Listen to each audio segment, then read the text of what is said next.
ದಯವಿಟ್ಟು ನೋಡಿ, ನಮ್ಮ ಅಕ್ಕಂಗಿರಲ್ಲ ಪಾರ್ಕಲ್ಲವರು ಬಂದ್ರೆ ಈಗ ನಮ್ಮ ನೆಚ್ಚಿನ ನಾಯಕರಂತ ಸಂಸದರಾದಂತ ಮುಚ್ಚಾಮೇಡವ್ರು ಬಂದವ್ರೆ. ಮುಚ್ಚಾಮೇಡವರು ಈ ವೇದಿಕೆಯನ್ನು ಉದ್ದೇಶಿಸಿ ಮಾತನಾಡುತ್ತಾರೆ. ದಯವಿಟ್ಟು ನೋಡಿ, ತಾವೆಲ್ಲ ಪಾರ್ಕ್ ಇರ್ತಕ್ಕಂಥ ಎಲ್ಲ ನಮ್ಮ ಅಕ್ಕಂಗಿರು ದಯವಿಟ್ಟು ಇಲ್ಲಿ ಬರಬೇಕು. ನೋಡಿ, ಆ ಪಾರ್ಕಲ್ಲಿ ಕೂತಿರಲ್ಲ, ದಯವಿಟ್ಟು ಇಲ್ಲಿ ವೇದಿಕೆ ಮೇಲೆ ಬರಬೇಕು. ವೇದಿಕೆ ಮುಂದೆ ಒಂದು ಎರಡೆರಡು ಮಾತು ಮಾತಾಡ್ತಾರೆ. ಅರ್ಧ ಗಂಟೆ ಒಳಗೆ ನಮ್ಮ ಒಂದು ಭಾಷಣ ಮತ್ತು ನಮ್ಮ ಪ್ರಚಾರದ ಕಾರ್ಯಕ್ರಮವನ್ನು ಮುಗಿಸ್ತೇವೆ. ದಯವಿಟ್ಟು ಬರಬೇಕಾಗಿ ತಮ್ಮಲ್ಲಿ ಕಳಕಳಿಯಿಂದ ಮನವಿ. ವಕೀಲರಾದಂತ ನಮ್ಮ ಶ್ರೀನಿವಾಸ ಸ್ವಾಮಿ ಅವರು ವೇದಿಕೆ ಬರಬೇಕು. ಎಲ್ಲರೂ ನೆರಳಿಗೆ ಬರಬೇಕು. ಈ ಕಡೆ ಕೂಡ ಸಹ ಹೇಳಿದೆ, ನನ್ನ ಅಕ್ಕ ತಂಗಿದ್ರೆ ದಯವಿಟ್ಟು ಬನ್ನಿ. ಆ ಪಾರ್ಕ್ ಒಳಗಿರೋರಿಗೆ ನಾವೆಲ್ಲ ನಿಮ್ಮಲ್ಲಿ ಮನವಿ ಮಾಡಿಕೊಳ್ತೇವೆ. ಈ ಕಡೆ ಸಹ ನೆರಳಿದೆ, ದಯವಿಟ್ಟು ಅರ್ಧ ಗಂಟೆ ಬಂದು ಈ ನೆರಳು ಕೂಡ ತಾವು ಕೂರಬೇಕಾಗಿ ತಮ್ಮಲ್ಲಿ ಕಳಕಳಿಯಿಂದ ಮನವಿ ಮಾಡಿಕೊಳ್ತಾ ಇದ್ದೇವೆ. ಅಲ್ಲಿದ್ರೆ ಜನರು ಕಾಣಿಸಲ್ಲ, ದಯವಿಟ್ಟು ಬರಬೇಕಾಗಿ ಈ ಕಡೆ ನೆರಳು ಬರಬೇಕು. ಅಲ್ಲಲ್ಲಿ ನಿಂತಿರೋ ದಯವಿಟ್ಟು ಶ್ರೀನಿವಾಸ ಸ್ವಾಮಿ ಅವರು ಈಗ ನಮ್ಮನ್ನು ವೇದಿಕೆಗೆ ಬಂದಿದ್ದಾರೆ. ಅವರು ಸಹ ಅಭಿನಂದನೆಗಳನ್ನು ಸಲ್ಲಿಸ್ತಾ ಇದ್ದೀವಿ. ನಮ್ಮೆಲ್ಲರ ನಮ್ಮ ಶ್ರೀನಿವಾಸ ಸ್ವಾಮಿ ಅವರು ಎರಡು ಮಾತುಗಳನ್ನು ಮಾತಾಡಬೇಕಾಗಿ ತಮ್ಮಲ್ಲಿ ಕಳಕಳಿಯಿಂದ ಮನವಿ ಮಾಡ್ತಾ ಇದ್ದೇನೆ. ಎಲ್ಲರಿಗೂ ನಮಸ್ಕಾರ. ವೇದಿಕೆ ಮೇಲೆ ಎಲ್ಲ ಗಣ್ಯರೇ, ನಾನು ಎರಡೇ ಮಾತು ಹೇಳ್ತೀನಿ, ಜಾಸ್ತಿ ಹೇಳಲ್ಲ. ಕಾಂಗ್ರೆಸ್ ಪಕ್ಷ ಈ ದೇಶದಲ್ಲಿ ಕಂಟೆಸ್ಟ್ ಮಾಡಿರೋದೇ 200 ಸೀಟ್ಗಿಂತ ಕಡಿಮೆ. ಅವರು ಕೊಡ್ತಾ ಇರೋ ಗ್ಯಾರಂಟಿಗಳು ಯಾವುದನ್ನು ಕೊಡಕ್ಕೆ ಸಾಧ್ಯ ಆಗೋದೇ ಇಲ್ಲ. ಕಾಂಗ್ರೆಸ್ 40 ಸೀಟಿಗೆ ಹೆಚ್ಚಾಗಿ ಬರೋದಿಲ್ಲ. ಆದ್ರೆ ಬಿಜೆಪಿ ಮತ್ತು ಮಿತ್ರ ಪಕ್ಷಗಳು ಈ ಸಾರಿ 400ಕ್ಕಿಂತ ಹೆಚ್ಚಾಗಿ ಹೋಗೋದ್ರಿಂದ ಮೋದಿ ಗ್ಯಾರಂಟಿ ಏನು ಕೊಟ್ಟಿದೆ ಅದೇ ಸತ್ಯ. ಆ ಕಾರಣದಿಂದ ಈ ಕಾಂಗ್ರೆಸ್ನವರು ಏನು ಈಗ ಜನಗಳನ್ನ ತಪ್ಪುದಾರಿ ಗೆಳೀತಾ ಇದ್ದಾರೆ, ಅದ್ರ ಮೇಲೆ ತಾವು ಯಾವ್ದು, ಯಾಕೆಂದ್ರೆ 70 ವರ್ಷದಿಂದ ಮಾಡದೇ ಇರುವಂತಹ ಒಂದು ಅಭಿವೃದ್ಧಿ ಇವಾಗ ಮಾಡ್ತೀವಿ ಅಂತ ಹೇಳಿದಾಗ ಅದೆಲ್ಲ ಸುಳ್ಳಿಂದ ಕೂಡುತ್ತೆ. ಕಾಂಗ್ರೆಸ್ ಈ ದೇಶದಲ್ಲಿ ಕುರಿತು ದುರ್ಬೀನ್ ಹಾಕೊಂಡು ನೋಡ್ಕೊಂಡ್ರು ಸಿಗೋದಿಲ್ಲ. ಆ ಕಾರಣದಿಂದ ತಾವೆಲ್ಲ ಒಂದು ಗ್ಯಾರಂಟಿಗಳ ಬಗ್ಗೆ ನಾವು ಎಲ್ಲ ಮೋಸದ ಗ್ಯಾರಂಟಿಗಳವೆಲ್ಲ ಅದ್ರ ಮೇಲೆ ಡಿಪೆಂಡ್ ಆಗ್ತದೆ. ಗ್ಯಾರಂಟಿ 400 ಸೀಟ್ಗಳ ಮೇಲೆ ಬರುವಂತಹ ಮೋದಿಯವರ ಗ್ಯಾರಂಟಿ ಬಂದಾಗ ರಾಷ್ಟ್ರದ ಕಲ್ಯಾಣ ಆಗತ್ತೆ. ಅವರು ಆಮೇಲೆ ಇನ್ನೊಂದು ವಿಚಾರ, ಮೋದಿಯವರು ಯಾವುದೇ ಒಂದು ಜನತೆಯ ಬಗ್ಗೆ ಯಾರನ್ನು ಅವ್ರು ಯಾವ ವ್ಯತ್ಯಾಸಗಳನ್ನು ನೋಡಿಲ್ಲ. ಈ ತರ ಮುಸ್ಲಿಮ್ಸ್ ಆಗ್ಬೋದು, ಕ್ರಿಶ್ಚಿಯನ್ಸ್ ಆಗಿರ್ಬೋದು. ನೋಡಿ, ಇದರಲ್ಲಿ ಪೂರ್ವ ರಾಷ್ಟ್ರಗಳಲ್ಲಿ ಎಲ್ಲಾ ಕಡೆಯೂ ಕ್ರಿಶ್ಚಿಯನ್ರೇ ಬಿಜೆಪಿ ಪರದಿಂದ ಮುಖ್ಯಮಂತ್ರಿಗಳಾಗಿರೋದು. ಹಾಗಾಗಿ ಎಲ್ಲ ಜಾತಿಗಳನ್ನ ಸಮಾನವಾಗಿ ನೋಡ್ತಾ ಇರುವಂತಹ ಒಂದು ದೊಡ್ಡ ವ್ಯಕ್ತಿ, ಪ್ರಪಂಚದಲ್ಲಿ ಹೆಸರು ಹೊಂದಿರೋ ವ್ಯಕ್ತಿ ಅಂತ ಮೋದಿ. ಅಂತವ್ರಿಗೆ ನಾವು ಸಪೋರ್ಟ್ ಮಾಡಿದಾಗ ನಿಜವಾಗ್ಲೂ ಲೋಕ ಕಲ್ಯಾಣ ಆಗುತ್ತೆ. ಆದ್ರಿಂದ ಮೋದಿಯವರಿಗೆ ನಾವೆಲ್ಲಾನು ಕೈ ಜೋಡಿಸೋಣ ಅಂತ ಹೇಳಿ ನಾನು ಮಾತನ್ನು ಮುಗಿಸ್ತೇನೆ. ನಮಸ್ಕಾರ. ಇದುವರೆಗೂ ಶ್ರೀನಿವಾಸ ಸ್ವಾಮಿಗಳು 400 ಎಂಪಿಗಳನ್ನು ಗೆಲ್ಲಿಸುವಂತ ಬಿಜೆಪಿ ಎನ್ಡಿಎ ಪಕ್ಷಕ್ಕೆ ವೋಟ್ ಹಾಕ್ತೀರಾ, 40 ಸೀಟು ಗೆಲ್ಲಿಸುವಂತ ಕಾಂಗ್ರೆಸ್ ಪಕ್ಷ ಮೂಲೆ ಕುತ್ಕೊಂತ ಎಂಪಿಗೆ ವೋಟ್ ಹಾಕ್ತೀರಾ ಅಂತೇಳಿ ಅವರು ತಿಳಿಸಿರ್ತಾರೆ. ಅದರಿಂದ ಯಾವುದೇ ಸ್ಕೀಮ್ಗಳು, ಸೆಂಟ್ರಲ್ ಸ್ಕೀಮ್ಗಳು, ನರೇಂದ್ರ ಮೋದಿ ಅವರು ಜನಧನ್ನಿಂದ ಹಿಡಿದು ಎಲ್ಲಾ ಸ್ಕೀಮ್ಗಳು ಇವತ್ತು ಕೊಟ್ಟಿರುವಂತಹ ಸ್ಕೀಮ್ಗಳು ಜಾತ್ಯತೀತವಾಗಿದ್ದಾವೆ ಅಂತೇಳಿ ಅವರು ತಿಳಿಸಿರೋದ್ರಿಂದ ಅವರಿಗೆ ಧನ್ಯವಾದಗಳನ್ನ ಹೇಳ್ತಾ, ಇವತ್ತು ನಿಮ್ಮೆಲ್ಲರ ನೆಚ್ಚಿನ ಲೋಕಸಭಾ ಸದಸ್ಯರು ಆದಂತ ಮುನಿಸಾಮಣ್ಣವರು ಎರಡು ಮಾತನಾಡಬೇಕಂತ ತಮ್ಮಲ್ಲಿ ಕೋರ್ಕೊಳ್ತಾ ಇದ್ದಾರೆ.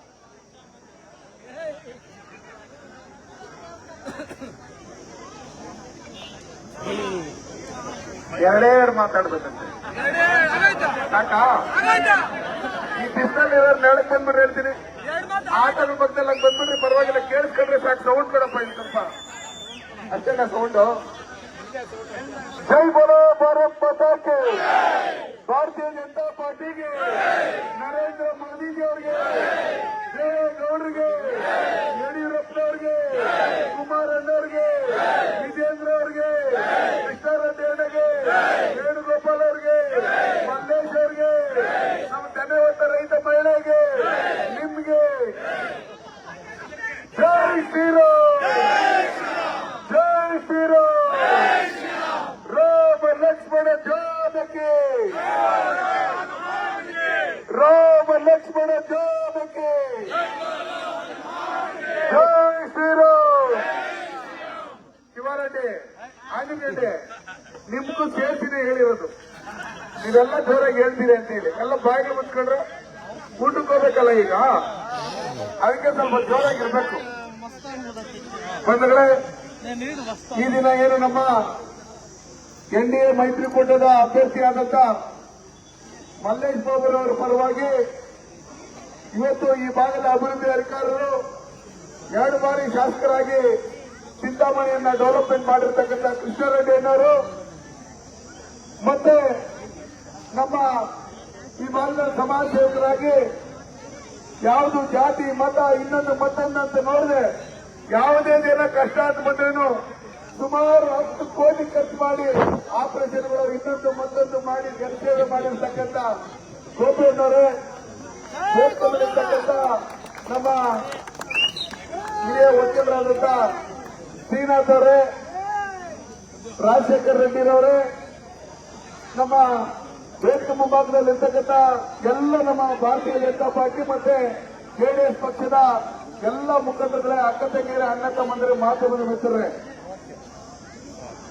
ಸುಡು ಬಿಸಿಲಲ್ಲೂ 38 ಡಿಗ್ರಿ 40 ಡಿಗ್ರಿ ಇದ್ರೂ ಜನ ಬಂದು ಸನ್ಮಾನ್ಯ ನರೇಂದ್ರ ಮೋದಿ ಅವರನ್ನ 3ನೇ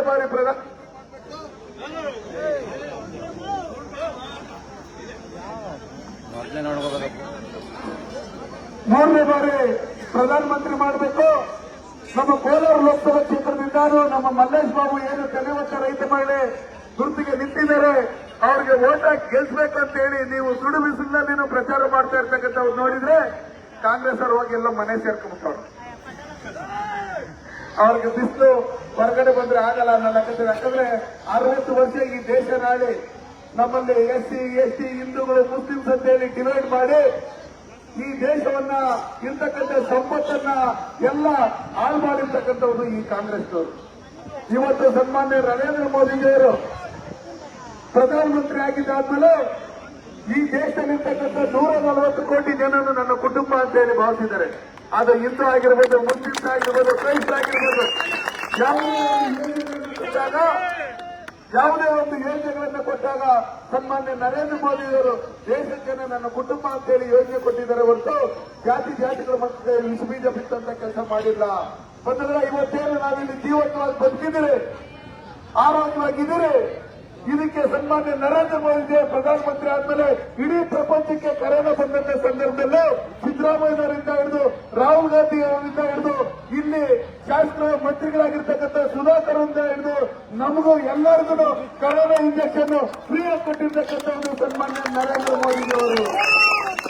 ಒಂದು ವೇಳೆ ಏನಾದ್ರು ಕರೋನಾ ಇಂಜೆಕ್ಷನ್ ಕೊಟ್ಟಿಲ್ಲ ಅಂದಿದ್ರು ಚೈನಾದಲ್ಲಿ ಇನ್ನೂ ಕಂಟ್ರೋಲ್ ಮಾಡಕ್ಕಾಗಿಲ್ಲ. ಆದ್ರೆ ಸನ್ಮಾನ್ಯ ನರೇಂದ್ರ ಮೋದಿಜಿಯವರು ಪ್ರಧಾನಮಂತ್ರಿ ಆದ್ಮೇಲೆ ಏನು ಹಿಂದೆ ಕಾಂಗ್ರೆಸ್ ಸರ್ಕಾರ ಇದ್ದಾಗ 30 ವರ್ಷ ಆದ್ರೂ ಪೋಲಿಯೋ ಲಸಿಕೆ ಕಂಡಿಡಿಯಕ್ಕಾಗಿರಲಿಲ್ಲ ಅವರ ಕೈನಲ್ಲಿ. ಎಷ್ಟೋ ಜನ ಪೋಲಿಯೋಯಿಂದ ಇವತ್ತು ಕೈ ಕಾಲು ಇನ್ನೊಂದು ಮತ್ತೊಂದು ಕಲ್ಕೊಂಡಿರ್ತಕ್ಕಂಥವ್ರನ್ನ ಲಕ್ಷಾಂತರ ಜನ ನಾವು ನೋಡಿದ್ರಿ. ಆದ್ರೆ ಸನ್ಮಾನ್ಯ ನರೇಂದ್ರ ಮೋದಿಜಿಯವರು ಲಸಿಕೆನ 2 ನಮ್ಮ ವಿಜ್ಞಾನಿಗಳು ಡಾಕ್ಟರ್ಗಳು ಎಲ್ಲ ಕಂಡಿಡಿದು ಇಡೀ ದೇಶಕ್ಕೆ ಉಚಿತವಾಗಿ ಕೊಟ್ಟು ಅಮೆರಿಕ ರಷ್ಯಾದಲ್ಲೆಲ್ಲ ಒಂದೊಂದು ಕರೋನಾ ಇಂಜೆಕ್ಷನ್ಗೆ 30,000 ಕೊಡಬೇಕಾಗಿತ್ತು. ಒಂದು ಕರೋನಾ ಟೆಸ್ಟ್ ಮಾಡಕ್ ಹೋದ್ರೆ 2,000 ರಿಂದ 4,000 ಕೊಡಬೇಕಾಗಿತ್ತು. ನಿಮ್ಮ ಹತ್ರ ಒಂದೇ ಒಂದು ಸಿಂಗಲ್ ಪೈಸಾ ಇಸ್ಕೊಳ್ರೆ ಮಸೀದಿಯಲ್ಲಿ ಅಜರತ್ ಇರ್ಬೋದು, ನಮ್ಮ ಯುವಕರು ಇರ್ಬೋದು, ನಮ್ಮ ಎಲ್ಲ ನಮ್ಮ ಹೆಣ್ಮಕ್ಳು ಇರ್ಬೋದು, ಪ್ರತಿಯೊಬ್ಬರಿಗೂ ಉಚಿತವಾಗಿ ಹುಡುಕಿ ಮನೆಗಳಿಗೆ ಬಂದು ಕರೋನಾ ಇಂಜೆಕ್ಷನ್ ಕೊಟ್ಟಿರ್ತಕ್ಕಂಥ ಸನ್ಮಾನ್ಯ ನರೇಂದ್ರ ಮೋದಿಜಿಯವರು.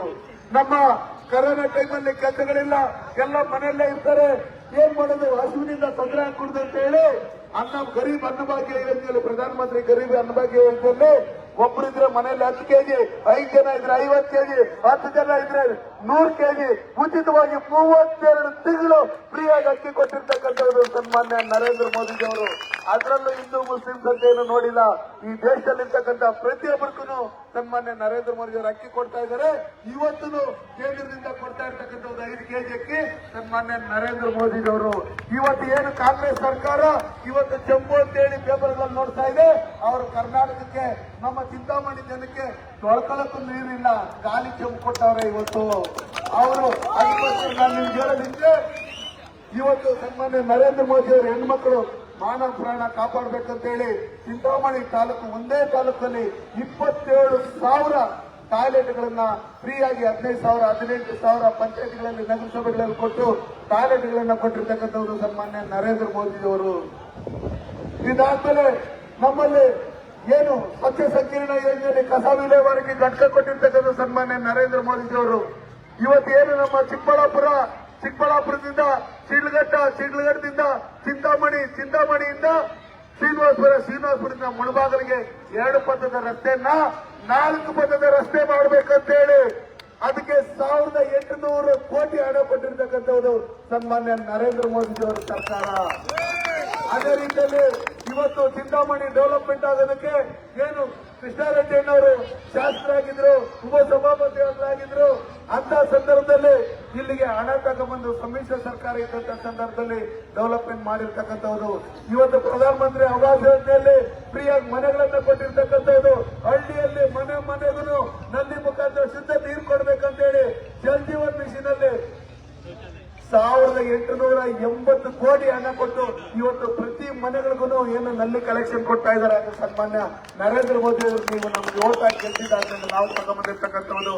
ಇವತ್ತು ಚಿಂತಾಮಣಿಗೆ ಏನು ಒಂದೇ ರಸ್ತೆ ಇದ್ ಕಡೆ ಅದ್ ಕಡೆ ಪ್ಲಸ್ ಅಷ್ಟೇ, ಅದನ್ನ ಬೈಪಾಸ್ ರೋಡ್ ಮಾಡ್ಬೇಕಂತೇಳಿ ನಮ್ಮ ಶಾಸಕರು ಎಲ್ಲರೂ ಕೇಳ್ಕೊಂಡಾಗ, ಕೃಷ್ಣಾರೆಡ್ಡಿ ಅವರು ನಮ್ಮ ಮುಖಂಡಗಳೆಲ್ಲ ಕೇಳ್ಕೊಂಡಾಗ ನಾವು ನರೇಂದ್ರ ಮೋದಿ ಅವರ ಹತ್ರ, ನಿತಿನ್ ಗಡ್ಕರಿ ಅವರ ಹತ್ರ ಹೋಗಿ ಕೇಳಿ ಇವತ್ತು 15.25 ಕಿಲೋಮೀಟರ್ ಬೈಪಾಸ್ ರೋಡ್ ಏನಿದೆ ಅದಕ್ಕೆ 315 ಕೋಟಿ ಹಣ ಬಿಡುಗಡೆ ಮಾಡಿರ್ತಕ್ಕಂಥದ್ದು ಸನ್ಮಾನ್ಯ ನರೇಂದ್ರ ಮೋದಿ ಅವರು.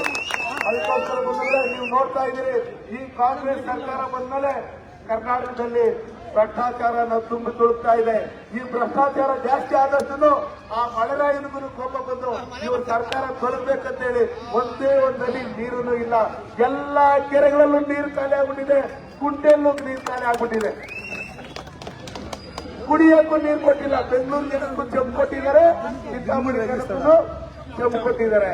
ಇವ್ರು ಹೇಳ್ತಾರೆ ನಾವು ಅದ್ ಮಾಡಿದಿರಿ, ನಾವು ಇದ್ ಮಾಡಿದಿರಿ, ಅಂಬೇಡ್ಕರ್ ಇನ್ನೊಂದು ಮತ್ತೊಂದು ಅಂತೇಳಿ.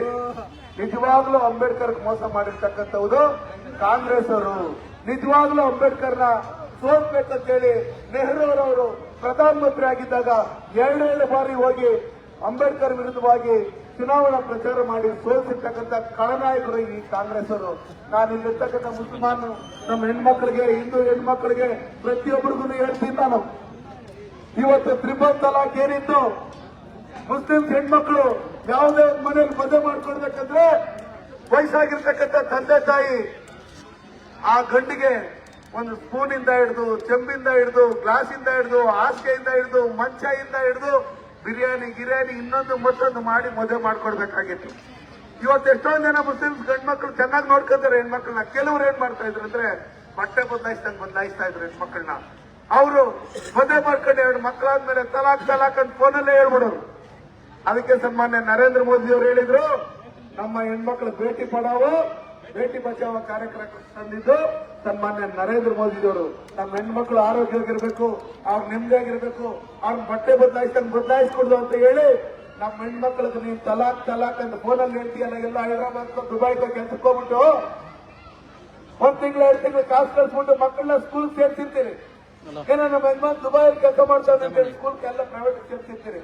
3ನೇ ತಿಂಗಳು ಕಾಸು ಬರಲ್ಲ, ಫೋನ್ ಮಾಡ್ತಾರೆ ನಾಟ್ ರೀಚಬಲ್. ಆ ಫ್ರೆಂಡ್ಗೆ ಯಾರಿಗಾರು ಫೋನ್ ಮಾಡ್ಬಿಟ್ಟು ಆಮೇಲೆ ಹೆಣ್ಮಾಡ್ತದೆ ಅಂದ್ರೆ ಕೊಟ್ರೆ ಕ್ಯೂ ಫೋನ್ ಕರೆಯೋಸೋ, ಯಾರು ಫೋನ್ ಮಾಡಿದ್ದು ನಾನು ಮಾಡ್ತಾ ಇದ್ದಲ್ಲ ಅಂತ. ಮಗನ್ಕ ಫೀಸ್ ಕಟ್ಟಿಲ್ಲ, ಊಟಕ್ಕಿಲ್ಲ, ಅದಕ್ಕಿಲ್ಲ ಇದಕ್ಕಿಲ್ಲ ಅಂದ್ರೆ ನನ್ನ ಫ್ರೆಂಡ್ ಫೋನ್ ಮಾಡಿ ನನ್ಗೆ ಅವಮಾನ ಮಾಡಿದ್ಯಾ, ನಿನ್ ತಲಾಕ್ ಅಷ್ಟೇ ಹೋಗೋದು. ಈ ಲೆಕ್ಕಾಚಾರದಲ್ಲಿ ನಡೀತಾ ಇದ್ದು ವಯಸ್ಸಾಗಿರ್ತಕ್ಕಂಥ ತಂದೆ ತಾಯಿ ಬಡ್ಡಿಕಾಯಿ ಇನ್ನೊಂದಕ್ಕೆ ಮತ್ತೊಂದಕ್ಕೆ ಕಾಸುಗಳು ಇಸ್ಕೊಂಡ್ಬಂದು ಮದುವೆ ಮಾಡಿರೋರು ಹೆಣ್ಮಕ್ಳಿಗ 2 ಮಕ್ಕಳನ್ನ ಹಾಕೊಂಡು ಮನೆಗೆ ಬಂದ್ರೆ ಅಣ್ಣ ಏನೋ ಒಳ್ಳೆಯವರು, ಅದಕ್ಕೆ ಒಳ್ಳೆಯದ ನೋಡ್ಕೊಂತ ಇದ್ರ. ಅದಕ್ಕೋಸ್ಕರ ಅವ್ರಿಗೆ ತೊಂದರೆ ಹಾಕೊಡುದು. ಅವ್ರು ಏನ್ ತಪ್ಪು ಮಾಡಿದಾರೆ ಕಾನೂನು ಮುಖಾಂತರ ಕೋರ್ಟ್ಗೆ ಹೋಗು. ಅವ್ರೇನಾದ್ರು ಸಾಬೀತಾದ್ರೆ ಅವ್ರಿಗೇನು ಲೀಗಲ್ ಆಗಿ ನೀನೇನು ಕಾಂಪನ್ಸೇಷನ್ ಕಟ್ಕೊಡ್ಬೇಕು, ಅವ್ರಿಗೇನು ಪರಿಹಾರ ಕಟ್ಕೊಡ್ಬೇಕು ಕಟ್ಬಿಟ್ಟು ಅದಾದ್ಮೇಲೆ ಲೀಗಲ್ ಆಗ್ತದ. ಇಲ್ಲ ನಮ್ಮ ಹೆಣ್ಮಕ್ಳನ್ನ ನೀನ್ ಸರಿಯಾಗಿ ನೋಡ್ಕೊಂಡಿಲ್ಲ, ಫೋನಲ್ಲಿ ತಲಾಕ್ ಅಂತ ಹೇಳಿದೆ ಅಂದ್ರೆ 3 ವರ್ಷ ಜೈಲು ಅಂತ ಹೇಳಿದ್ರು. ತಪ್ಪಾಯ್ದು ಅದಕ್ಕೆ ಹೇಳ್ತಾರೆ ಇದನ್ನ ತಪ್ಪು ಅಂತ ಕೆಲವರು. ನಾನು ಹೇಳ್ತೀನಿ, ಈ ದೇಶದಲ್ಲಿ ಇರ್ತಕ್ಕಂಥ ಹಿಂದೂ ಮುಸ್ಲಿಂ ಕ್ರೈಸ್ತರು ನಾವೆಲ್ಲ ಈ ದೇಶದ ಭಾರತ ಮಾತೆ ಮಕ್ಕಳು. ನಾವು ಈ ದೇಶದ ನೆಲ, ಈ ದೇಶದ ಜಲ, ಈ ದೇಶದ ಎಲ್ಲಾ ಸವಲತ್ತುಗಳನ್ನ ಪಡ್ಕೊಂಡಿದ್ದೀರಿ. ಸನ್ಮಾನ್ಯ ನರೇಂದ್ರ ಮೋದಿ ಅವರಿಗೆ ನಿಮಗೆ ಆಯುಷ್ಮಾನ್ ಭಾರತ್ ಕಾರ್ಡ್ ಕೊಟ್ಟಿದ್ದಾರೆ, ಕಿಸಾನ್ ಸನ್ಮಾನ್ ಯೋಜನೆಯಲ್ಲಿ ಕೊಟ್ಟಿದ್ದಾರೆ, ವರ್ಷಕ್ಕೆ 6,000 ರೂಪಾಯಿ ಬರ್ತೈತೆ.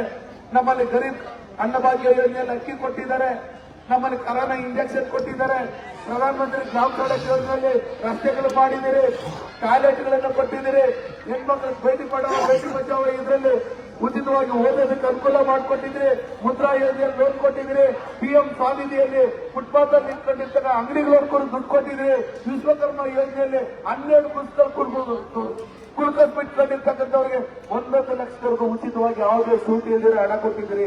ಅವಾಗೇನು ನರೇಂದ್ರ ಮೋದಿ ಅವ್ರ ದುಶ್ಮನ್ ನಿಮಗೆ? ನಿಮ್ಮನ್ನೇನಾದ್ರು ದುಶ್ಮನ್ ತರ ಏನಾದ್ರು ನೋಡಿದ್ರ? ನನ್ನ ಕುಟುಂಬ ಅಂತ ನೋಡಿರ್ತಕ್ಕಂಥ ಸನ್ಮಾನ್ಯ ನರೇಂದ್ರ ಮೋದಿ ಅವ್ರನ್ನ ನೀವು ಮರೆಕೊಡ್ದವ್ರು. ಇವತ್ತು ಪಾಕಿಸ್ತಾನದಲ್ಲಿ ಇರ್ತಕ್ಕಂಥವ್ರು ಹೇಳ್ತಾರೆ 1 ಕೆಜಿ ಟೊಮೆಟೊ 300 ರೂಪಾಯಿಯಲ್ಲಿ. ಅವ್ರು ಹೇಳ್ತಾರೆ ನಮ್ಮ ದೇಶ ಡೆವಲಪ್ಮೆಂಟ್ ಆಗ್ಬೇಕಂದ್ರೆ ನಾವಿವತ್ತು ಭಿಕ್ಷುಕರಾಗ್ಬಿಟ್ಟಿದ್ದೀರಿ, ನಮಗೆ ನರೇಂದ್ರ ಮೋದಿ ಅಂತ ಪ್ರಧಾನಮಂತ್ರಿ ಅವರು ಪಾಕಿಸ್ತಾನಕ್ಕೂ ಬೇಕು ಅಂತ ಕೇಳ್ತಾರೆ. ಆಗಿರ್ತಕ್ಕಂಥ ಸಂದರ್ಭದಲ್ಲಿ ಇಲ್ಲಿರ್ತಕ್ಕಂಥ ನಾವೆಲ್ಲ ಅಷ್ಟೇ ಈ ದೇಶದ ಪ್ರಜೆಗಳು ಇವತ್ತು ನಮ್ಮ ಸನ್ಮಾನ್ಯ ನರೇಂದ್ರ ಮೋದಿ ಅವರು ಪ್ರಧಾನಮಂತ್ರಿ ಆಗೋದಕ್ಕೂ ಮೊದಲು 10 ವರ್ಷಕ್ಕಿಂತ 2014ವರೆಗೂ UPA ಸರ್ಕಾರ ಇತ್ತು. ಮನಮೋಹನ್ ಸಿಂಗ್ ರಬ್ಬರ್ ಸ್ಟಾಂಪ್ ಇದ್ರು. ಅವತ್ತು 10 ವರ್ಷ ಎಲ್ಲಾ ಹಗರಣಗಳು, ಸೂಜಿ ಹಗರಣ, ಕಲ್ಲಿದ್ದ ಹಗರಣ, ಆ ಹಗರಣ, ಈ ಹಗರಣ, ಎಲ್ಲ ಹಗರಣಗಳನ್ನು ಮಾಡಿ ದೇಶದಲ್ಲಿರ್ತಕ್ಕಂಥ ಬೊಕ್ಕಸನ್ನೆಲ್ಲ ಖಾಲಿ ಮಾಡಿ ಸನ್ಮಾನ್ಯ ನರೇಂದ್ರ ಮೋದಿ ಅವರು ಪ್ರಧಾನಮಂತ್ರಿ ಆದಾಗ ಅವ್ರ ಕೈಗೆ ಖಾಲಿ ಚೆಂಬು ಕೊಟ್ಟರು. ಸನ್ಮಾನ್ಯ ನರೇಂದ್ರ ಮೋದಿ ಅವರು ಖಾಲಿ ಚೆಂಬನ್ನ ಅಕ್ಷಯ ಪಾತ್ರೆಯಾಗಿ ಮಾಡಿ ಇವತ್ತು ಇಡೀ ಪ್ರಪಂಚದಲ್ಲಿ 5ನೇ ಸ್ಥಾನಕ್ಕೆ ಆರ್ಥಿಕತೆಯಲ್ಲಿ ತಂದಿರ್ತಕ್ಕಂಥದ್ದು ನಮ್ಮ ದೇಶ. ಅಂದ್ರೆ ಬೇರೆ ದೇಶದವರೆಲ್ಲ ಬೇರೆ ತರ ನೋಡ್ತಾ ಇದ್ರು ಕಾಂಗ್ರೆಸ್ ಸರ್ಕಾರ ಇದ್ದಾಗ. ಇವತ್ತು 11ನೇ ಸ್ಥಾನದಲ್ಲಿ ಇದ್ದಿದ್ದನ್ನ 5ನೇ ಸ್ಥಾನಕ್ಕೆ ತಂದಿರ್ತಕ್ಕಂಥದ್ದು ಸನ್ಮಾನ್ಯ ನರೇಂದ್ರ ಮೋದಿ ಅವರು. ಅಮೆರಿಕ ಅಂತವ್ರೆ, ರಷ್ಯಾ ಅಂತವ್ರೆ, ಇಸ್ರೇಲ್ ಅಂತವ್ರೆ, ಜಪಾನ್ ಅಂತವ್ರೆ ಇವತ್ತು ಕಂಗಾಲಾಗ್ಬಿಟ್ಟಿದ್ದಾರೆ. ಏನಪ್ಪ ಸನ್ಮಾನ್ಯ ನರೇಂದ್ರ ಮೋದಿ ಏನ್ ಮಾಡ್ತಾರೆ ಅಂತ. ಒಂದೇ ಒಂದು ಭ್ರಷ್ಟಾಚಾರ ಇಲ್ಲ 10 ವರ್ಷದಿಂದ. ಒಂದೇ ಒಂದು ಭ್ರಷ್ಟಾಚಾರ ಇಲ್ಲ 10 ವರ್ಷದಿಂದ. ಇವರು ಸರ್ಕಾರದಲ್ಲಿ ನೋಡಿದ್ದೀರಾ, ಕರ್ನಾಟಕದಲ್ಲಿ ಕಾಂಗ್ರೆಸ್ ಸರ್ಕಾರ ಇದೆ. ಅಂಬೇಡ್ಕರ್ ಹೆಸರು ಹೇಳ್ತಾರೆ ಇವರು. SC ST ಜನಾಂಗಕ್ಕೆ, OBCಗಳಿಗೆ, ಮುಸ್ಲಿಮರಿಗೆ ಡೆವಲಪ್ಮೆಂಟ್ ಇಟ್ಟಿದ್ದಂತ ದುಡ್ಡನ್ನೆಲ್ಲ ಗ್ಯಾರಂಟಿಗಳಿಗೆ ಗುಳುಂ ಮಾಡಿರ್ತಕ್ಕಂಥ ಈ ಖಳನಾಯಕರು ಈ ಕಾಂಗ್ರೆಸ್ ಅವರು. ಇವತ್ತು SC ST ಗಳಿಗೆ ಡೆವಲಪ್ಮೆಂಟ್ ಮಾಡ್ಬೇಕಂತೇಳಿ ಮನೆ ಲೋನ್ ಕೊಡಬೇಕು, ಹಸು ಲೋನ್ ಕೊಡಬೇಕು, ಕುರಿ ಲೋನ್ ಕೊಡಬೇಕು, ಟೈಲರಿಂಗ್ ಮಿಷಿನ್ ಕೊಡಬೇಕು, ಕಾಲೋನಿಗಳ ಡೆವಲಪ್ಮೆಂಟ್ ಮಾಡೋದಕ್ಕೆ RCC ರಸ್ತೆ, RCC ಡ್ರೈನೇಜು ಇದನ್ನೆಲ್ಲ ಮಾಡೋದಕ್ಕೆ ಹಣ ಕೊಡಬೇಕಂತೇಳಿ 13,380 ಕೋಟಿ ಹಣ ಮೀಸಲಿಟ್ಟಿದ್ರೆ ಅದನ್ನ ಗುಳುಂ ಮಾಡಿ ನಮ್ಮ ಕೈಗೆ ಚೆಂಬು ಕೊಟ್ಟಿರ್ತಕ್ಕಂಥದ್ದು ಈ ಕಾಂಗ್ರೆಸ್ನವರು. ಅದಕ್ಕೋಸ್ಕರ ನಾನು ನಿಮ್ಗೆ ಹೇಳಕ್ಕೆ ಇಷ್ಟಪಡ್ತೀನಿ. 1.5 ಕೋಟಿ ಜನ ಇದ್ದೀರಿ ನಾವು ಬೆಂಗಳೂರಲ್ಲಿ. 1.5 ಕೋಟಿ ಜನ ಇದ್ರೂ ಅವ್ರ ಕುಡಿಯೋಕ್ಕೂ ನೀರಿಲ್ಲ, ತೊಳ್ಕೊಳ್ಳೋಕ್ಕೂ ನೀರಿಲ್ಲ. ಕಾವೇರಿ ವಾಟರ್ ಮಾತ್ರ ತಮಿಳುನಾಡಿಗೆ ದಿನ ಹೋಗ್ತಾನೆ ಇದೆ. ಅದೇ ಚೆಂಬು ಕೊಟ್ಟಿರ್ತಕ್ಕಂಥದ್ದು ಬೆಂಗಳೂರು ಜನಕ್ಕೆ ಈ ಕಾಂಗ್ರೆಸ್ ಅವರು. ಅದಕ್ಕೋಸ್ಕರ ನಾನು ನಿಮ್ಗೆಲ್ಲ ಹೇಳೋದಿಷ್ಟೇ. ಇವತ್ತು ಮಲ್ಲೇಶ್ ಬಾಬು ಅವರು ತುಂಬಾ ಒಳ್ಳೆಯವರು. 2 ಬಾರಿ ವಿಧಾನಸಭೆ ಎಲೆಕ್ಷನ್ ನಿಂತು ಬಂಗಾರಪಟ್ಟೆಯಲ್ಲಿ ಸೋತಿದ್ದಾರೆ. ತುಂಬಾ ಅಮಾಯಕರು. ಅವ್ರಿಗೆ ನಮ್ ತರ ಜೋರಾಗಿ ಮಾತಾಡೋದನ್ನು ಬರಲ್ಲ, ಕೆಲಸ ಮಾಡೋದು ಮಾತ್ರ ಗೊತ್ತು. ನಿಮ್ ಮನೆ ಮಗನಾಗಿ ಕೆಲಸ ಮಾಡ್ತಾರೆ. ಕೃಷ್ಣಾರೆಡ್ಡಿ ನಮ್ಮ ಜೊತೆಲಿ ಇರ್ತಾರೆ, ವೇಣುಗೋಪಾಲ್ ಅವ್ರ ಜೊತೆಲಿ ಇರ್ತಾರೆ, ನಿಮ್ ಜೊತೆಲಿದ್ದು ಕೇಂದ್ರದಲ್ಲಿ ಈ ಕಾಂಗ್ರೆಸ್ ಸರ್ಕಾರ ಬರೋದೇ ಇಲ್ಲ. ನೀವು ಅವ್ರಿಗೆ ಏನು ವೋಟ್ ಹಾಕಿಲ್ಲೇನು ವೇಸ್ಟ್. ನೀವು ಅವ್ರಿಗೆ ವೋಟ್ ಹಾಕೋದು ಒಂದೇ, ಸೈಲೆಂಟ್ ಆಗಿ ಮನೇಲಿ ಇರೋದು ಒಂದೇ. ಅದಕ್ಕೋಸ್ಕರ ನಾನು ನಿಮ್ಗೆ ಹೇಳ್ತೀನಿ, ಅವರು ಲೋಕಸಭೆಯಲ್ಲಿ ವಿರೋಧ ಪಕ್ಷದಲ್ಲಿ ನಿಂತ್ಕೊಳ್ಳಕ್ಕೆ ಹಿಂದೆ 400 ಸೀಟ್ ಇತ್ತು ಅವ್ರದ್ದು ಅವಾಗ. ಈಗ 40 ಸೀಟ್ ಇದೆ. ಅದಕ್ಕೂ ಸರಿಯಾಗಿ ಈ ಸರಿ ಎಲೆಕ್ಷನ್ಗೆ ಬರೀ 20 ಸೀಟ್ ಬರ್ತಾರೆ. ಬಂದಾಪುಟ್ಟ ಓದಪುಟ್ಟ ಓದ್ತಾರೆ, ಕುತ್ಕೊಂತಾರೆ, ಅಟೆಂಡೆನ್ಸ್ ಹಾಕ್ಬಿಟ್ಟು ವಾಪಸ್ ಬರ್ತಾರೆ. ಈ ಚಿಂತಾಮಣಿಗಾಗ್ಲಿ, ಈ ಕೋಲಾರ್ಗಾಗ್ಲಿ, ಈ ಕರ್ನಾಟಕಕ್ಕಾಗ್ಲಿ ಒಂದೇ ಒಂದು ನಯ ಪೈಸನು ಅವ್ರ ಕೈಯಲ್ಲಿ ದುಡ್ಡು ತರಕ್ಕಾಗಲ್ಲ. ಸನ್ಮಾನ್ಯ ನರೇಂದ್ರ ಮೋದಿ ಅವರು ಪ್ರಧಾನಮಂತ್ರಿ ಆದ್ಮೇಲೆ, ಹಿಂದೆ ಮನಮೋಹನ್ ಸಿಂಗ್ ಕಾಲದಲ್ಲಿ ಈ ರಾಜ್ಯಕ್ಕೆ ಬರೀ 62,000 ಕೋಟಿ ಕೊಟ್ಟಿದ್ರು ಅಷ್ಟೇ ಡೆವಲಪ್ಮೆಂಟ್ಗೆ. ಆದ್ರೆ ಸನ್ಮಾನ್ಯ ನರೇಂದ್ರ ಮೋದಿ ಅವರು ಪ್ರಧಾನಮಂತ್ರಿ ಆದ್ಮೇಲೆ 1,82,000 ಕೋಟಿ ಹಣವನ್ನ ಕರ್ನಾಟಕ ಡೆವಲಪ್ಮೆಂಟ್ ಮಾಡಕ್ ಕೊಟ್ಟಿದ್ದಾರೆ.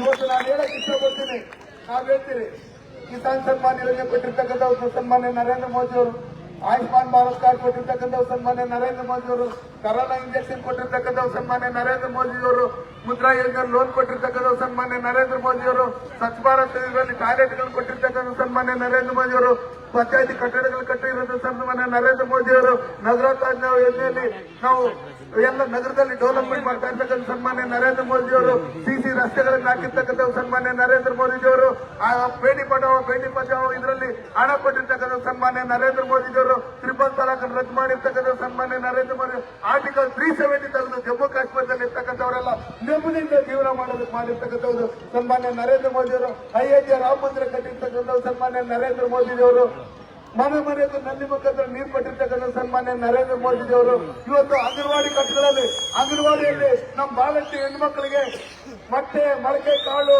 ಮಾತ್ರೆ ಇದೆಲ್ಲ ಕೊಡ್ತಾ ಇರ್ತಕ್ಕಂಥ ಸನ್ಮಾನ್ಯ ನರೇಂದ್ರ ಮೋದಿ ಅವರು ನಮ್ಮ ಅಂಗನವಾಡಿ ಮಕ್ಕಳಿಗೆ ಫುಡ್ ಅದೆಲ್ಲ ಕೊಡ್ತಾ ಇರ್ತಕ್ಕಂಥ ಸನ್ಮಾನ್ಯ ನರೇಂದ್ರ ಮೋದಿ ಅವರು ನೀವೇನು ಕೊಟ್ಟಿದ್ದೀರಿ ಕಾಂಗ್ರೆಸ್ ಅವರು ನಾಚಿಕೆ ಆಗ್ಬೇಕು ನಿಮ್ಮ ಹತ್ರ ಜನಗಳ ಕೆಲಸ ಬಂದು ನೀವು ಓಟ್ ಕೇಳಬೇಕಂದ್ರೆ ನೀವು ಕೊಟ್ಟಿರ್ತಕ್ಕಂಥ ಒಂದು ಚೆಂಬು ರೈತರಿಗೆ ನಾವೇನು ಕಿಸಾನ್ ಸನ್ಮಾನ್ ಯೋಜನೆ 6,000 ಕೊಡ್ತಾ ಇದ್ರೆ ರಾಜ್ಯ ಸರ್ಕಾರದಿಂದ 4,000 ಕೊಡ್ತಾ ಇದ್ದಿದ್ದು ರದ್ದು ಮಾಡಿರ್ತಕ್ಕಂಥ ಒಂದು ಕಾಂಗ್ರೆಸ್ ಅವರು ಇವತ್ತು ಏನು ನಮ್ಮ ಭಾಗ್ಯಲಕ್ಷ್ಮಿ ಯೋಜನೆಗೆ ಹಣ ಕೊಟ್ಟಿದ್ರೆ ಅದನ್ನ ರದ್ದು ಮಾಡಿರ್ತಕ್ಕಂಥ ಒಂದು ಕಾಂಗ್ರೆಸ್ ಅವರು ಇವತ್ತು ನಾನು ಹೇಳ್ತೀನಿ ಇವತ್ತು ರೈತರು ಏನು ಹಾಲು ಉತ್ಪಾದನೆ ಮಾಡಿ ಡೈರಿಗಳಿಗೆ ಹಾಕ್ತಾ ಇದ್ರು ಸಹಾಯಧನ ಭಾರತೀಯ ಜನತಾ ಪಾರ್ಟಿಯಲ್ಲಿ ನಮ್ಮ ಸರ್ಕಾರದಲ್ಲಿ ಕೊಡ್ತಾ ಇದ್ರು ₹5 ಅದನ್ನ ರದ್ದು ಮಾಡಿರ್ತಕ್ಕಂಥದ್ದು ಇವರು ಕಾಂಗ್ರೆಸ್ ಅವರು ಇವತ್ತು ಯುವಕರಿಗೆ ಯಾರ್ಯಾರು ಡಿಗ್ರಿಗಳು SSLC PUC ಓದಿರೋರಿದ್ದೀರೋ ಅವ್ರಿಗೆಲ್ಲ 3,000 ತಿಂಗಳು ಕೊಡ್ತೀನಿ ಅಂತ ಹೇಳಿದ್ರು ನೋಡ್ರಿ ಅವ್ರ ಕೆಲಸ ಇದ್ದೀರಲ್ಲೆಲ್ಲ ಓಡಾಡ್ತಾವ್ರೆ ಅವ್ರಿಗೆ 3,000 ಕೊಟ್ಟವ್ರ ಅದನ್ನ ಹೇಳಿ ಸುಳ್ಳು ಹೇಳಿರ್ತಕ್ಕಂಥದ್ದು ಈ ಕಾಂಗ್ರೆಸ್ ಅವರು ನಮ್ಮ ಹೆಣ್ಮಕ್ಳಿಗೆ 10 ಕೆಜಿ ಅಕ್ಕಿ ಕೊಡ್ತೀನಿ ಅಂತ ಹೇಳಿದ್ರು ಕೊಟ್ಟವ್ರ ನೀವು ಕರೆಂಟ್ ಫ್ರೀ ಕೊಡ್ತೀನಿ ಅಂತ ಹೇಳಿದ್ರೆ ಕರೆಂಟ್ ಬಿಲ್ ಜಾಸ್ತಿ ಮಾಡಿರ್ತಕ್ಕಂಥದ್ದು ಈ ಕಾಂಗ್ರೆಸ್ ಅವರು ದಿನಕ್ಕೆ 10 ಸಲ ಕರೆಂಟ್ ಹೋಗಿ ಕತ್ತಲ ಭಾಗ್ಯ ಕೊಟ್ಟಿರ್ತಕ್ಕಂಥದ್ದು ಈ ಕಾಂಗ್ರೆಸ್ ಅವರು ನಮ್ಮಲ್ಲಿ 10 ಬಸ್ ಓಡಾಡ್ತಾ ಇದ್ದಂತ ಜಾಗದಲ್ಲಿ 8 ಬಸ್ ಇದು ಮಾಡಿ 2 ಡಕೋಟಾ ಎಕ್ಸ್ಪ್ರೆಸ್ ಕೊಟ್ಬಿಟ್ಟು ಇವತ್ತು ಹೆಣ್ಮಕ್ಳು ಸೇರಿ ತಳ್ಳಬೇಕು ಅನ್ನೋ ಕಟ್ಟಡದಲ್ಲಿ ಮಾಡಿರ್ತಕ್ಕಂಥವ್ರು ಈ ಕಾಂಗ್ರೆಸ್ ಅವರು ನಾಚಿಕೆ ಆಗ್ಬೇಕು ಅವರು ಓಟ್ ಕೇಳ್ಬೇಕಂದ್ರೆ ಅದಕ್ಕೋಸ್ಕರ ಸನ್ಮಾನ್ಯ ನರೇಂದ್ರ ಮೋದಿ ಅವರು ಮಾಡಿರ್ತಕ್ಕಂಥ ಕೆಲಸಗಳನ್ನ ನಾವು ಹೇಳಿದ್ದೀರಿ ನಾವು ಓಟ್ ಕೇಳ್ತಾ ಇದ್ವಿ ನೀವು ಮಾಡಿರ್ತಕ್ಕಂಥ ಕೆಲಸಗಳನ್ನ ಹೇಳಿ ಓಟ್ ಕೇಳಬೇಕು ಸನ್ಮಾನ್ಯ ನರೇಂದ್ರ ಮೋದಿ ಅವರು ಅವ್ರ ತಂದೆ ಟೀಮ್ ಮಾಡ್ತಾ ಇದ್ದರು ಈ ದೇಶದಲ್ಲಿ ಡಾಕ್ಟರ್ ಬಾಬಾ ಸಾಹೇಬ್ ಅಂಬೇಡ್ಕರ್ ಕೊಟ್ಟಿರ್ತಕ್ಕಂಥ ಸಂವಿಧಾನದಿಂದ ನಾವಿವತ್ತು ಸ್ವತಂತ್ರವಾಗಿ ನಿಂತಿದ್ದೀರಿ ಸ್ವತಂತ್ರವಾಗಿ ಮಾತಾಡ್ತಾ ಇದ್ದೀರಿ ಇವತ್ತು ಡಾಕ್ಟರ್ ಬಾಬಾ ಸಾಹೇಬ್ ಅಂಬೇಡ್ಕರ್ ಸಂವಿಧಾನದಿಂದ ನಾನು ಟೀಮ್ ಮಾಡ್ತಾ ಇದ್ದೇನೆ ಒಂದು ಪ್ರಧಾನಮಂತ್ರಿ ಆಗಿದ್ದೀನಿ ಅಂದ್ರೆ ನಾನು ಬಾಬಾ ಸಾಹೇಬ್ ಡಾಕ್ಟರ್ ಅಂಬೇಡ್ಕರ್ ಅವರಿಗೆ ನಾನು ಚಿರುಣಿ ಆಗಿರ್ತೀನಿ ನಮಗೆ ಇಂಥ ಸಂವಿಧಾನ ಕೊಟ್ಟಿರ್ತಕ್ಕಂಥ ಭಗವದ್ಗೀತೆಗಿಂತ ಪವಿತ್ರವಾದಂತಹ ಗ್ರಂಥ ಸಂವಿಧಾನ ಅಂತ ಹೇಳಿರ್ತಕ್ಕಂಥ ಸನ್ಮಾನ್ಯ ನರೇಂದ್ರ ಮೋದಿ ಅವರನ್ನ ನಾವು 3ನೇ ಬಾರಿ ಪ್ರಧಾನಮಂತ್ರಿಯಾಗಿ ಮಾಡಬೇಕು ಆ ನಿಟ್ಟಿನಲ್ಲಿ ಪ್ರತಿಯೊಬ್ಬರು ಮಲ್ಲೇಶ್ ಬಾಬು ಆಗಿ ಪ್ರತಿಯೊಬ್ಬರು ಕೃಷ್ಣ ರೆಡ್ಡಿ ಆಗಿ ಪ್ರತಿಯೊಬ್ಬರು ವೇಣುಗೋಪಾಲ್ ಅವರಾಗಿ ಪ್ರತಿಯೊಬ್ಬರು ನರೇಂದ್ರ ಮೋದಿ ಅವರಾಗಿ ಮನೆ ಮನೆಗೂ ಓಡಾಡಿ ಓಟ್ ಹಾಕ್ಬೇಕು ಆ ಕಾಂಗ್ರೆಸ್ ಅವ್ರಿಗೆ ಹೇಳ್ಬೇಕು ನೀವು ಓಟ್ ಹಾಕುವಂತ ಓಟು ವೇಸ್ಟ್ ಆಗೈತೆ ₹1 ಲಕ್ಷ ಕೊಡ್ತೀನಿ ಅಂತ ಹೇಳವ್ರೆ ನಿಮ್ ಸರ್ಕಾರ ಕೇಂದ್ರದಲ್ಲಿ ಬರಲ್ಲ 25 ಸೀಟ್ ಬರೋದು ಎಲ್ಲಿಂದ ತಂದು ಕೊಡ್ತೀರಿ 1 ಲಕ್ಷ ತಿರ್ಗಾ ಜನಗಳಿಗೆ ಸುಳ್ಳು ಹೇಳಕ್ ಬಂದಿದ್ದೀರಿ ಮಕ್ಕಳು ಟೋಪಿ ಹಾಕಕ್ ಬಂದಿದ್ದೀರಿ ನೀವೇನು ದಾಸವಾಳ ಬಂದಿದ್ದೀರಿ ಅದಕ್ಕೋಸ್ಕರ ನಿಮ್ ಗ್ಯಾರಂಟಿ ಏನಂದ್ರೆ ಇವತ್ತು ಹಿಂದೂ ಹೆಣ್ಮಕ್ಳಿಗಾಗ್ಲಿ ಮುಸ್ಲಿಂ ಹೆಣ್ಮಕ್ಳಿಗಾಗ್ಲಿ ರಕ್ಷಣೆ ಇಲ್ಲ ಕೊಲೆ ಮಾಡ್ತೀರಿ ವಿಧಾನಸೌಧದಲ್ಲಿ ಪಾಕಿಸ್ತಾನಕ್ಕೆ ಜಿಂದಾಬಾದ್ ಅಂತ ಹೋಗ್ತೀರಿ ಅವ್ರಿಗೆ ನೀವು ಬ್ರದರ್ಸ್ ಅಂತ ಹೇಳಿ ನಮಗೂ ಬ್ರದರ್ಸೆ ಮುಸ್ಲಿಮ್ಸರೆಲ್ಲ ನಮಗೂ ಬ್ರದರ್ಸೆ ಕೂಡ ಗೊತ್ತಿಲ್ಲ ಅಂದ್ರೆ ಅಣ್ತಮ್ಮನಿಗಿಂತ ಹೆಚ್ಚಾಗಿದ್ದೀರಿ ನಾವು ದೇಶ ಪ್ರೇಮಿಗಳು ಎಷ್ಟೋ ಜನ ಅವರೇ ಆದ್ರೆ ಯಾರೋ ಒಬ್ಬೊಬ್ರು ತಪ್ಪು ಮಾಡೋದ್ರಿಂದ ನಮ್ಮಲ್ಲಿ ದರ್ಶನಗಳನ್ನ ಇದು ಮಾಡಿ ಜಾತಿಗಳ ಮಧ್ಯೆ ಏನು ವಿಷಬೀಜ ಬಿಡ್ತಾ ಇದ್ದಾರೆ ಎಷ್ಟೋ ಜನ ಅಯೋಧ್ಯೆ ರಾಮ ಮಂದಿರ ಕಟ್ಟಿದಾಗ ಅಲ್ಲಿ ಮಸೀದಿ ಕಟ್ಟೋದಕ್ಕೂ ಹಣ ಕೊಟ್ಟಿರ್ತಕ್ಕಂಥದ್ದು ಸನ್ಮಾನ್ಯ ನರೇಂದ್ರ ಮೋದಿ ಅವರ ಸರ್ಕಾರ ಅಲ್ಲಿ ಆಸ್ಪತ್ರೆ ಕಟ್ಟೋದಕ್ಕೂ ಹಣ ಕೊಟ್ಟಿರ್ತಕ್ಕಂಥದ್ದು ಸನ್ಮಾನ್ಯ ನರೇಂದ್ರ ಮೋದಿ ಅವರ ಸರ್ಕಾರ ಎಷ್ಟೋ ಜನ ರಾಮನ ಪ್ರತಿಷ್ಠಾಪನೆ ಆದಂತಹ ಸಂದರ್ಭದಲ್ಲಿ ಮುಸ್ಲಿಮ್ಸ್ ಅವರು ವಿಂಡಿಂದಾಗಿ ಹೋಗಿ ಅಲ್ಲಿ ನಾವು ಸನ್ಮಾನ್ಯ ನರೇಂದ್ರ ಮೋದಿ ಅವರಿಗೆ ಕೃತಜ್ಞತೆ ಹೇಳ್ತೀರಿ ನಾವೆಲ್ಲ ಈ ದೇಶದಲ್ಲಿ ಇರ್ತಕ್ಕಂಥವ್ರು ನಾವೆಲ್ಲ ಅಣ್ಣಕಮ್ಮಂದರು ನಾವೆಲ್ಲ ಒಟ್ಟಾಗಿರ್ತೀರಿ ಅಂತ ಹೇಳ್ಬಿಟ್ಟು ಹೇಳ್ತಾ ಇದ್ದಾರೆ ಅದಕ್ಕೋಸ್ಕರ ಚಿಂತಾಮಣಿ ನಗರದಲ್ಲಿ ಇರ್ತಕ್ಕಂಥ ಎಲ್ಲ ಅಣ್ಣಕಮ್ಮಂದರು ಎಲ್ಲ ಒಗ್ಗಟ್ಟಾಗಿ ನಮ್ಮ NDA ಮೈತ್ರಿಕೂಟದ ಅಭ್ಯರ್ಥಿ ಆದಂತಹ ಮಲ್ಲೇಶ್ ಬಾಬು ಅವರು ಕುರಿತು ರೈತ ಮಹಿಳೆ ಗುರುತಿಗೆ ನೀವು ಓಟ್ ಹಾಕೋದ್ರ ಮುಖಾಂತರ ನೀವು ಗೆಲ್ಸ್ಕೊಡ್ಬೇಕು ಅವ್ರನ್ನ ಲೋಕಸಭೆಯಲ್ಲಿ ನಾವೆಲ್ಲ ಕರ್ಕೊಂಡೋಗಿ ನಿಮ್ಮೆಲ್ಲರ ಪರವಾಗಿ ಕೈ ಎತ್ತೋದ್ರ ಮುಖಾಂತರ ಸನ್ಮಾನ್ಯ ನರೇಂದ್ರ ಮೋದಿ ಅವರು 3ನೇ ಬಾರಿ ಪ್ರಧಾನಮಂತ್ರಿ ಆಗೋದಕ್ಕೆ ನೀವೆಲ್ಲ ಸಹಾಯ ಮಾಡಬೇಕು ಅಂತ ಹೇಳಿ ಈ ಸಭೆಗೆ ಕರೆದು 4 ಮಾತಾಡಲು ಅವಕಾಶ ಮಾಡಿ ತಮ್ಮೆಲ್ಲರಿಗೂ ನನ್ನ ಮಾತನ್ನು ಮುಗಿಸ್ತಾ ಇದ್ದೀನಿ. ಜೈ ಹಿಂದ್ ಜೈ ಭಾರತ್.